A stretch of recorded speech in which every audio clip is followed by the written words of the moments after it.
Disebutkan oleh Mas Uki dari PSI bahwa PSI itu anti korupsi dan intoleransi. Cuman saya menunggu kenapa tidak anti nepotisme juga begitu. Saya melihat bahwa kalau ini kemudian bisa terjadi nepo baby di mahkamah keluarga dan juga di mahkamah anak untuk kemudian usia, kenapa kemudian kita tidak coba wujudkan ini menjadi calon yang sesungguhnya untuk kemudian kita sama-sama menilai. Apakah kemudian keputusan itu berjalan sebegitu saja tanpa campur tangan tenaga atau power yang begitu luar biasa? Siapa yang bisa merubah MA? Bayangkan bisa berubah pendaftaran, berubah menjadi pelantikan.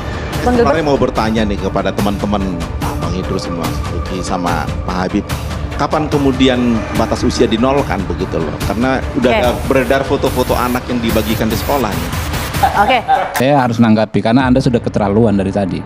Ya. Kalau Anda bilang dejavu, saya dejavu juga. Dejavu kejadian ketika ada putusan MK. Anda serang rame-rame. Anda bully rame-rame, Anda fitnah rame-rame. Secara politik, rakyat sudah menghukum Anda dan rekan-rekan Anda. Hancur kalian. Cuma dapat 16%. Secara hukum, putusan Mahkamah Konstitusi, berbagai putusan, 3-4 putusan, ya, termasuk putusan yang terakhir, sengketa Pilpres, dinyatakan tuduhan-tuduhan tersebut tidak terbukti. Sekarang Anda ingin ulangi lagi? Katakan tadi bertarung di ring yang sama, ya nggak apa-apa. Silahkan rakyat yang menilai. Ya jadi gini, taruh ya. Anda tadi katakan adik-adik mahasiswa. Sejarah membuktikan generasi milenial, Gen Z telah menentukan pilihan. Mereka tidak bisa dimanipulasi dengan narasi-narasi penuh fitnah, ya, narasi-narasi penuh tuduhan yang memang nggak pernah terbukti. Halo sahabat DC, kali ini saya akan membagikan momen politisi Partai Gerindra Habibur Rahman mengskakmat politisi PD Perjuangan Gilbert Simajuntak saat tampil di catatan demokrasi TV One terbaru. Hal itu dipicu karena Gilbert Simajuntak terus menyerang Kaisang Pangarep dan Jokowi. Dia menarasikan seolah-olah telah terjadi kecurangan dan nepotisme untuk memuluskan Kaisang maju di Pilgub Jakarta. Habibur Rahman pun habis kesabaran. Dia langsung mengskakmat pernyataan Gilbert Simajuntak yang bernada sinis dan menyerang kubu Jokowi Prabowo. Habibur Rahman menegaskan gara-gara sikap PD Perjuangan yang suka fitnah dan menyerang membabi buta ke keluarga Jokowi itulah yang membuat PD Perjuangan dan calonnya Ganjar Mahfud dihukum masyarakat, yaitu dengan kekalahan Ganjar Mahfud dengan perolehan suara paling rendah, yaitu hanya 16%. Untuk lebih jelasnya, yuk kita simak bersama video berikut ini. Bang Habib, soal nama RK ini kan sempat muncul dari teman-teman Gerindra ya untuk maju di Jakarta. Itu gimana Bang Habib? Ya, kami menyerap aspirasi yang ada di konstituen kami, terutama. Ya, ada banyak nama ya, ada beberapa nama. Ada Mas Budi, ada Mbak Rahayu Saraswati, ada juga Pak Ridwan Kamil. Nah, itu yang disampaikan oleh ketua harian kami Pak Sufmi Dasko, beberapa waktu yang lalu. Tapi tentu kita harus memahami pengambilan keputusan terkait pencalonan ini kan berjenjang, ya kan. Pertama, ya situasi yang harus diperhitungkan adalah bahwa memang kami tidak memiliki jumlah kursi untuk memutuskan sendiri.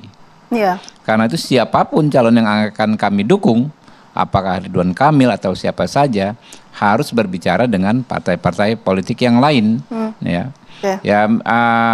Kalau misalnya ada aspirasi soal Ridwan Kamil di Jakarta, kita akui itu memang banyak. Aspirasi itu banyak. Tapi ketika Pak Dasko menyampaikan itu ke publik, apakah sudah komunikasi dengan Partai Golkar? Itu dalam konteks komunikasi justru. Justru itu salah satu bentuk komunikasi ya, bahwa memang di Gerindra, di konstituen Gerindra muncul nama tersebut. Di konstituen Gerindra muncul nama tersebut. Tapi sebelum, maksud saya begini, sebelum menyampaikan itu ke media, sudah sempat berbincang secara informal belum ke Partai Golkar bahwa akan maju nih RK di Jakarta gitu? Enggak, kan itu kan belum diputuskan. Keputusan terkait pilkada ini kan ketika didaftarkan dengan dokumen KPU tersebut, ya. Dan itu nggak bisa satu partai, itu kita ulangi lagi. Jadi namanya komunikasi bukan hanya menjelang pilkada, Mbak.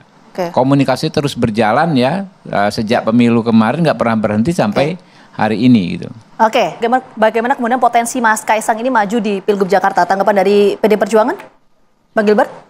Saya kira itu diwujudkan saja begitu, jangan kemudian cuma wacana, karena kita juga berharap bahwa hal-hal seperti ini bukan kemudian, saya berharap sekali gitu loh, biar masyarakat bisa menilai. Karena tadi juga disebutkan oleh Mas Uki dari PSI bahwa PSI itu anti korupsi dan intoleransi. Cuman saya menunggu kenapa tidak anti nepotisme juga begitu. Karena saya melihat bahwa kalau itu diwujudkan menjadi cagup yang atau cawagup benaran, saya akan melihat dampaknya di masyarakat seperti apa. Karena kita juga berharap secara ilmiah kita bisa mengukur ini menjadi sebuah pemahaman baru. Karena kan ilmu-ilmu sosial begini ini menarik untuk dicermati sesudah menjadi post factum. Nah, saya melihat bahwa kalau ini kemudian bisa terjadi nepo baby di mahkamah keluarga dan juga di mahkamah anak untuk kemudian usia, kenapa kemudian kita tidak coba wujudkan ini menjadi calon yang sesungguhnya untuk kemudian kita sama-sama menilai apa yang terjadi di masyarakat. Bang Gilbert melihat ini hanya sebuah wacana atau bagaimana? Ya selama belum didaftarkan kan masih wacana.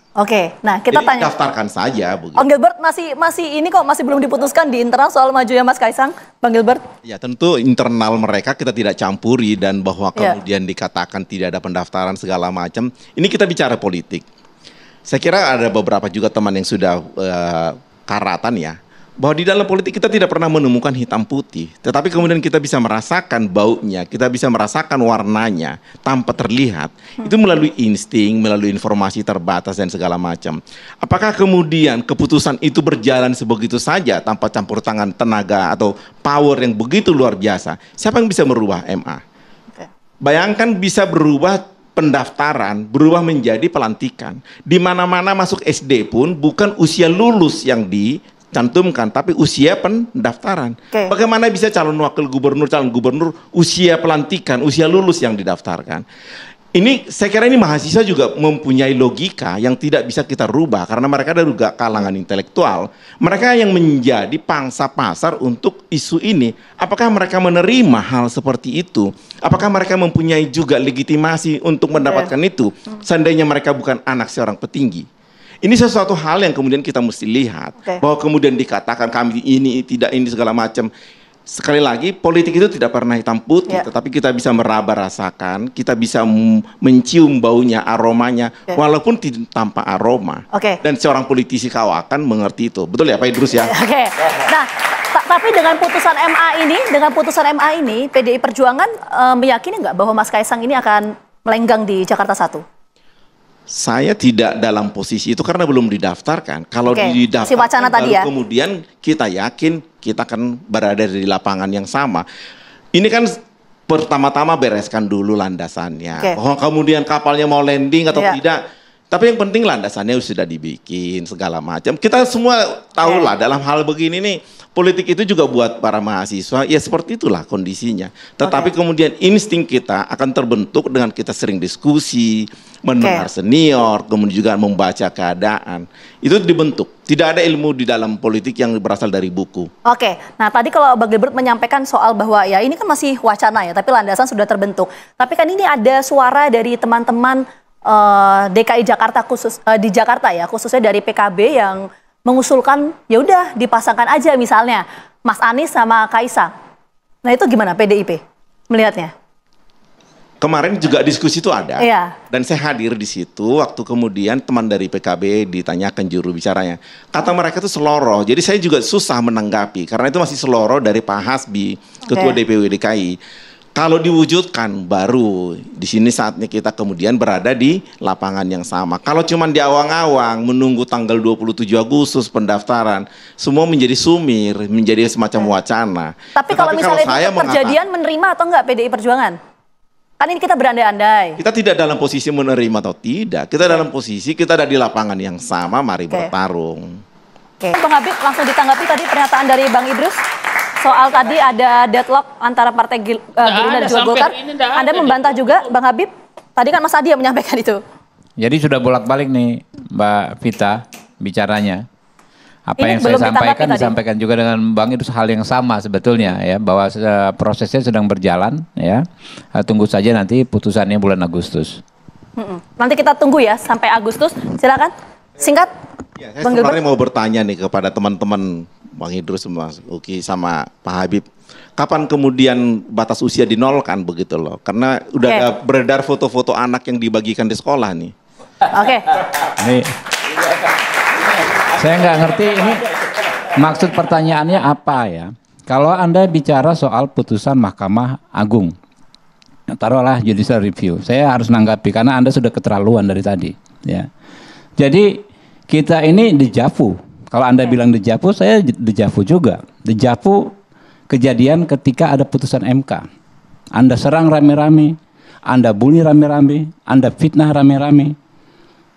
Secara politik, rakyat sudah menghukum Anda dan rekan-rekan Anda. Hancur kalian. Cuma dapat 16%. Secara hukum, putusan Mahkamah Konstitusi, berbagai putusan, 3-4 putusan, ya, termasuk putusan yang terakhir, sengketa Pilpres, dinyatakan tuduhan-tuduhan tersebut tidak terbukti. Sekarang Anda ingin ulangi lagi, katakan tadi bertarung di ring yang sama, ya nggak apa-apa. Silahkan rakyat yang menilai. Ya jadi gini, taruh ya. Anda tadi katakan adik-adik mahasiswa. Sejarah membuktikan generasi milenial, Gen Z telah menentukan pilihan. Mereka tidak bisa dimanipulasi dengan narasi-narasi penuh fitnah, ya, narasi-narasi penuh tuduhan yang memang nggak pernah terbukti. Silakan mereka memilih gitu loh. Oke, baik. Kita boleh tepuk tangan. Ini sebetulnya kita tidak membahas soal itu. Kita bicara soal konfigurasi partai politiknya ya. Kita bahas soal konfigurasi. Keterlaluan, nggak apa-apa. Kita kan diskusi nggak apa-apa. Saling tanggapi saja. Biar kita fokus. Kita nggak takut berdiskusi. Bagus. Ini kan adik-adik teman-teman menilai semua. Saya tuh agak bingung ya. Sebentar. Nggak apa-apa. Saya mesti luruskan dulu. Saya tidak menyerang pribadi, sehingga saya juga tidak. Saya juga nggak menyerang pribadi kok, enggak. Tapi pertanyaan Anda keterlaluan. Pertanyaan Anda, menurut saya keterlaluan. Saya tidak keterlaluan. Anda yang kurang baca saya media. Anda tidak baca media. Saya berhak saya keterlaluan. Anda yang tidak baca media, Anda tidak berkaca, gitu loh. Anda tidak melihat sejarah. Sudah terjadi, Anda hancur, gitu kan? Oke, yang baik. pertama, yang kedua. Enggak. Saya harus meluruskan. Karena ini. Oke, enggak. Kita bahasnya soal konfigurasi partai politik di Pilkada serentak 2024 ya. Nanti apakah akan ada tokoh-tokoh baru yang juga akan diusung oleh partai politik? Kita akan bahas saat lagi untuk Anda. Jangan dikira kita takut diskusi. Nah, gimana menurut kalian, mendukung Habibur Rahman atau Gilbert Simanjuntak? Yuk komen di kolom komentar. Sampai jumpa.